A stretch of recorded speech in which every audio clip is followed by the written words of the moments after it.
नमस्कार. मी आजच्या या व्हिडिओमध्ये खरं तर मोस्ट ऑफ दी विद्यार्थ्यांच्या मी कमेंट्स बघतोय ना, जास्तीत जास्त विद्यार्थी हेच म्हणतात की दादा म्हणावं तसं प्रिपरेशन झालं नाही आहे. उदाहरणार्थ काही विद्यार्थी म्हणतात की दादा आतापासून प्रिपरेशन केलं तर ॲटलिस्ट 140+ 95+ पर्सेंटाईल तरी येईल का.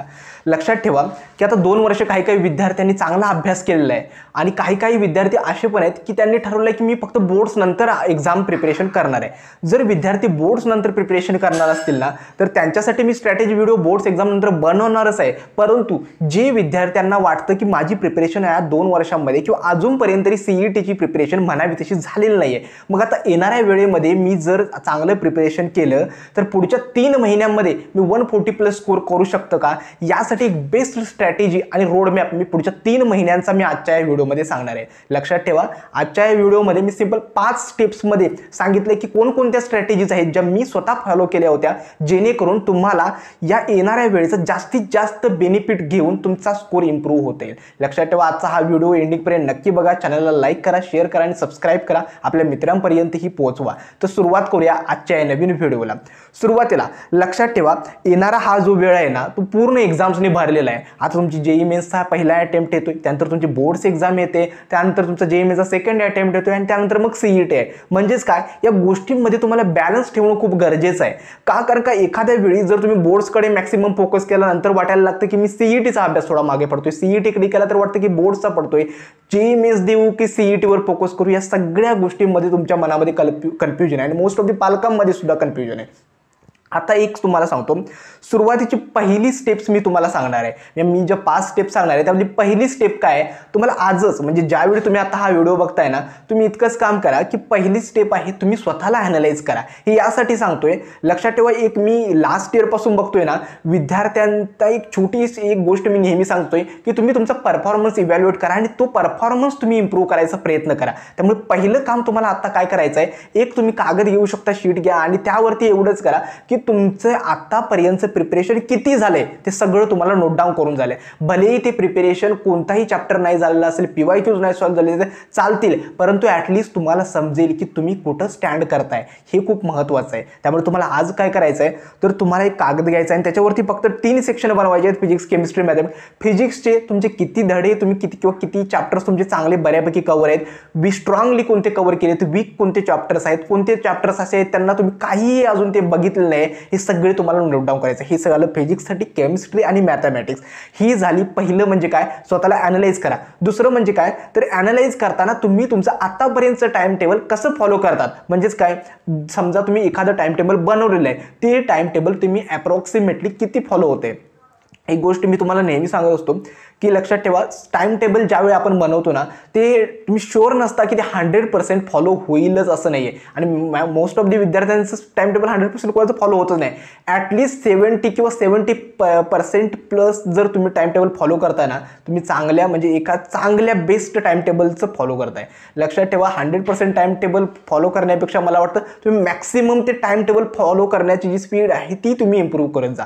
ही झाली पहिली स्टेप आहे, स्वतःला ॲनालाइज करा किती चॅप्टर्स कव्हर झालेले आहेत, हे सगळं तुम्ही नोट डाऊन करून ठेवायचं आहे. दुसरी गोष्ट, आता पहिल्या गोष्टी स्टेपवरून तुम्हाला समजलं असेल की तुमचे वीक टॉपिक्स किंवा वीक चॅप्टर्स कोणकोणते आहेत, कोणत्या गोष्टीवर तुम्हाला वेळ कन्झ्युम करायचा. म्हणजे काय, काही विद्यार्थी फक्त केमिस्ट्रीच करतात, काही विद्यार्थ्यांचे फिजिक्स पेंडिंग असतं. का, कारण का फिजिक्स डिफिकल्ट वाटतं, असं नाही आहे. लक्षात ठेवा, तुम्ही इक्वली वेटेज देणं खूप गरजेचं आहे. कारण का, तुम्ही मला सांगा, एक गोष्ट आहे की जो तुमचं टोटल पर्सेंटाईल आहे ना, या तिन्ही गोष्टींवरती डिपेंड करतं. मग तुम्ही एकाच गोष्टीवरून तुमचं टोटल पर्सेंटाईल असं इम्प्रूव्ह होत नाही. तुम्ही टोटली जो फोकस आहे तिन्ही गोष्टींवरती इक्वली फोकस करावा असं मला वाटतं. स्टेप नंबर 2 येतो. आता मी स्टेप नंबर 2 आणि 3 मध्ये तुम्हाला 2 स्लॉट सांगणार आहे. हे 2 टाइम पिरियडचे स्लॉट आहेत. पहिला आहे तो म्हणजे काय, 25 जानेवारी ते 25 मार्च, हे अप्रॉक्सिमेटली 2 महिन्यांचा मी पिरियड घेतलाय. यामध्ये तुमचे बोर्ड्स एक्झाम पण येणार आहे आणि तुमचं जेईई मेन्सचा अटेम्प्ट पण येणार आहे. या पहिला जो स्लॉट आहे 2 महिन्याचा, यामध्ये तुम्हाला काय करायचं आहे, तुमचं एम एकच असलं पाहिजे, मॅक्सिमम सिलेबस कव्हर झाला पाहिजे. हे यासाठी सांगतोय. लक्षात ठेवा, विद्यार्थ्यांचं होतं असं की विद्यार्थी एखादा किंवा 1-2 चॅप्टर्स असे वाटतं की हा माझे झाले नाहीत आणि ते स्किप करून देतात. आणि लक्षात ठेवा, सीईटी एक्झाममध्ये जे चॅप्टर्स कव्हर करून गेलेले असतात, काही वेळा त्यावरतीच डिफिकल्ट क्वेश्चन्स येतात आणि जे चॅप्टर करूनच गेले नाही त्यावरती इझी सिंपल क्वेश्चन्स विचारले असतात, थिअरॉटिकल असू शकतात. याचाच अर्थ काय, तुम्हाला मॅक्सिमम सिलेबस या 2 महिन्यामध्ये कव्हर करायचा आहे. ही झाली सेकंड स्टेप. आता हा सिलेबस कसा कव्हर करायचा याबद्दल सुद्धा सांगतो, कारण का विद्यार्थ्यांनी मोस्टली मी बघितलंय ना, विद्यार्थी गोंधळतात की माझं सिलेबस म्हणजे बघा, जेवढा सिलेबस त्यांचा अपेक्षित असतं की मी आज 2 चॅप्टर्स कव्हर करणार आहे ना, संध्याकाळी किंवा रात्रीपर्यंत बघतात तर त्यांचा एवढा सिलेबस कव्हर होत नाही. विद्यार्थी डिप्रेस होतात की अरे माझा सिलेबस म्हणावं तितका कव्हर होत नाही. यासाठी मी स्ट्रॅटेजी काय फॉलो केली होती, पहिली स्टेप फॉलो केली होती ती म्हणजे काय, तर मी दररोज माझी 3 स्लॉट्स बनवले होते, इक्वल स्लॉट्स बनवले होते. फिजिक्सचा एक, केमिस्ट्रीचा एक, मॅथ्सचा एक. लक्षात ठेवा, एखाद्या चॅप्टरला मी जर 3 तास वेळ देत असेल, ओके, ही मी माझी स्ट्रॅटेजी सांगतोय, प्रत्येकाची इंडिव्हिज्युअली वेगवेगळी असू शकते, परंतु मला वाटतं की तुम्ही इतर गोष्टी ज्या असतात ना, सगळ्यांच्या गोष्टी ज्या जे व्ह्यूज असतात ते तुम्ही अनालाइज करा आणि त्यानुसार तुम्ही पुढे मूव्ह ऑन करा. पहिली गोष्ट, मी जर एखाद्या चॅप्टरला 3 तास वेळ देत असेल तर या 3 तासापैकी पहिला जो 1 तास असेल ना, तुम्ही थेअरीसाठी कव्हर करायचो. थेअरी म्हणजे काय, त्या चॅप्टर्समध्ये काय काय फॉर्म्युलाज आहेत ते सगळे नोट डाऊन करून ती फॉर्म्युला शीट्स बनवायचो, कोणते इम्पॉर्टंट टॉपिक्स आहेत ते सगळे मी थेअरी पहिली 1 तासामध्ये कव्हर करायचो, वाचून काढायचो. आणि पुढचे जे 2 तास असतात ना, त्यामध्ये तुम्हाला मॅक्सिमम प्रॅक्टिस करायची MCQची. लक्षात ठेवा, जेवढे तुम्ही थिअरॉटिकली स्ट्रॉंग आहात त्यापेक्षा जास्त तुमची प्रॅक्टिस ही MCQज वरती झाली पाहिजे. मग तुम्ही MCQज वगैरे स्ट्रॉंग करा. आणि मी या 2 तासामध्ये एक करायचो की MCQ स्ट्रॉंग जे स्टार्ट करण्या अगोदर जे PYQज असायचे ना, पहिल्यांदा PYQजला तुम्ही प्राधान्य द्या आणि मग तुम्ही बाकीचे जे MCQज वगैरे काय असतील तुमच्याकडे एक्स्ट्रा ते तुम्ही सॉल्व्ह करा.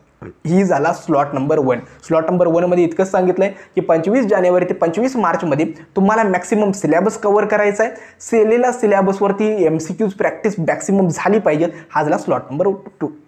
आता स्लॉट नंबर 2 आहे तो म्हणजे शेवटचा 1 महिना जो बिफोर CET असणार आहे, म्हणजे 26 मार्च ते 25 एप्रिल याच्या दरम्यान तुम्ही धरू शकता. या महिन्यामध्ये तुम्हाला काय करायचं आहे, यामध्ये तुमची 2 एम असली पाहिजेत. एक आहे मॅक्सिमम रिव्हिजन, जे वीक टॉपिक्स किंवा वीक चॅप्टर्स आहेत त्यांना तुम्हाला टॅकल करायचं आहे. आणि थर्ड आहे तुम्हाला मॅक्सिमम मॉक टेस्ट द्यायचे आहेत. लक्षात ठेवा, पहिला पॉईंट आहे म्हणजे काय, एक गोष्ट मी नेहमी सांगत असतो की तुम्ही कितीही टॉपिक्स कव्हर करा किंवा कितीही सिलेबस कव्हर करा, जोपर्यंत केलेला सिलेबस तुम्ही रिवाइज करत नाही ना त्याला काही अर्थ नाही. त्यामुळे मॅक्सिमम रिव्हिजन ही शेवटच्या महिन्यामध्ये झालं पाहिजेत. दुसरं आहे म्हणजे काय, तर तुमचं जे वीक टॉपिक्स आहेत, वीक चॅप्टर्स आहेत, हे या शेवटच्या महिन्यामध्ये चांगले केले पाहिजेत. आणि थर्ड आहे मॅक्सिमम मॉक टेस्ट. आता आम्ही लास्ट 2-3 वर्षांपासून full length mock test conduct करतोय, त्यामुळे मॉक टेस्टची तुम्ही काळजी करू नका. आम्ही आमच्या मॉक टेस्ट तुम्हाला चांगल्या म्हणजे बऱ्यापैकी तुम्हाला बेस्ट कंटेंटच्या मॉक टेस्ट आम्ही तुम्हाला अवेलेबल करून देऊ. फक्त आम्ही CETच्या 1 महिन्या आधी त्या अवेलेबल तुम्हाला करून देऊ.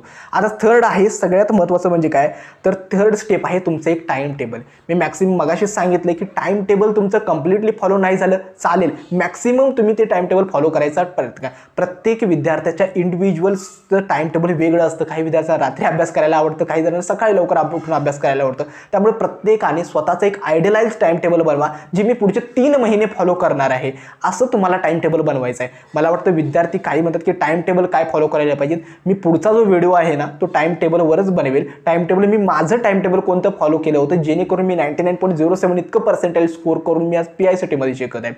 आणि फोर्थ स्टेप आहे ते म्हणजे काय, लक्षात ठेवा, फॉर्म्युला शीट.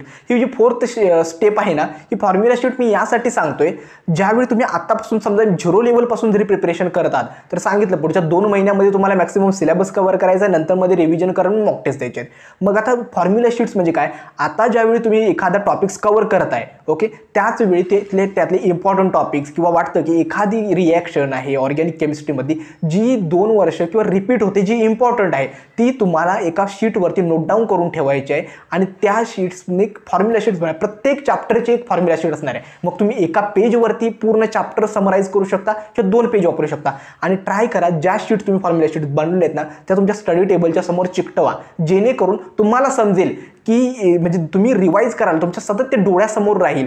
हे खूप इम्पॉर्टंट आहे. ही झाली फॉर्म्युला शीट्स. आणि 5वी आणि सगळ्यात महत्त्वाची स्टेप आहे, तर ते स्टेप नाही आहे जो मी माझ्या मागच्या 2-3 वर्षांचा थोडा गायडन्स आहे त्याबद्दल सांगतोय की काळजी करू नका. विद्यार्थ्यांना वाटत असतं ना की कॉम्पिटिशन खूप आहे, पर्सेंटाईल खूप जास्त जातं, मला पडतील की नाही वगैरे वगैरे. लक्षात ठेवा, JEE मेन्स सारखी ही काही खूप डिफिकल्ट एक्झाम नाही आहे, इझी आहे. 2च गोष्टी मॅटर करतात, एक म्हणजे तुमचा स्ट्रेस मॅनेजमेंट आणि दुसरं म्हणजे time management during the CET एक्झामच्या 3 तासामध्ये.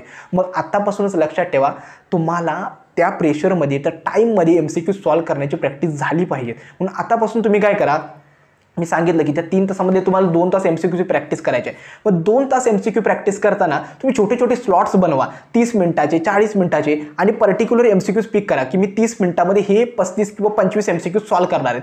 टाईम बाउंडमध्ये हे MCQ सॉल्व्ह करायचा प्रयत्न करा. लक्षात ठेवा, जेणेकरून तुम्हाला त्या टाईममध्ये ते सॉल्व्ह करायचं प्रेशर आणि त्या टाईम मॅनेज करायची सवय आतापासून लागेल. ही झाली 5वी स्टेप. खरं तर आजपासून विद्यार्थी मला म्हणत होते की 0 लेवल प्रिपरेशन आहे, काहीच नाही झाले, त्यांच्यासाठी आजचा हा रोडमॅप मी सांगितला आहे. हा रोडमॅप मला वाटतं की माझ्या दृष्टीने एक आयडियलाइज आहे. हा रोडमॅप तुम्ही फॉलो करा. प्रत्येकाचा इंडिव्हिज्युअल टॉपिक्स किंवा प्रत्येकाच्या इंडिव्हिज्युअल स्ट्रेंथ्स ओळखून तुम्ही त्यानुसार परफॉर्म करायचं आहे. मात्र एक गोष्ट सांगतो, तुमचा परफॉर्मन्स दररोज तुम्ही इव्हॅल्युएट करा. माझी इम्प्रूव्हमेंट झाली की नाही हे सतत चेक करत राहा आणि त्यानुसार तुमचा परफॉर्मन्स इम्प्रूव्ह करा. खरं तर आजचा हा व्हिडिओ कसा वाटला हे देखील मला कमेंट सेक्शनमध्ये कळवा. कोणत्याही जर नवीन टॉपिक्सवरती व्हिडिओ असेल किंवा काही तुमच्या क्वेरी असतील तर त्यासुद्धा मी तुमच्या कमेंट सेक्शनमध्ये कळवा. आणि लक्षात ठेवा, डिस्क्रिप्शन बॉक्समध्ये जो मी व्हॉट्सअप ग्रुप दिला आहे त्याला नक्की जॉईन व्हा, जेणेकरून जो काही फ्री कंटेंट आमच्याकडे आहे, ज्या टॉपर्सच्या नोट्स वगैरे असतील ना, त्या मी तुम्हाला प्रोव्हाइड करू शकतील. आजचा हा व्हिडिओ मी येथेच थांबवतो. धन्यवाद.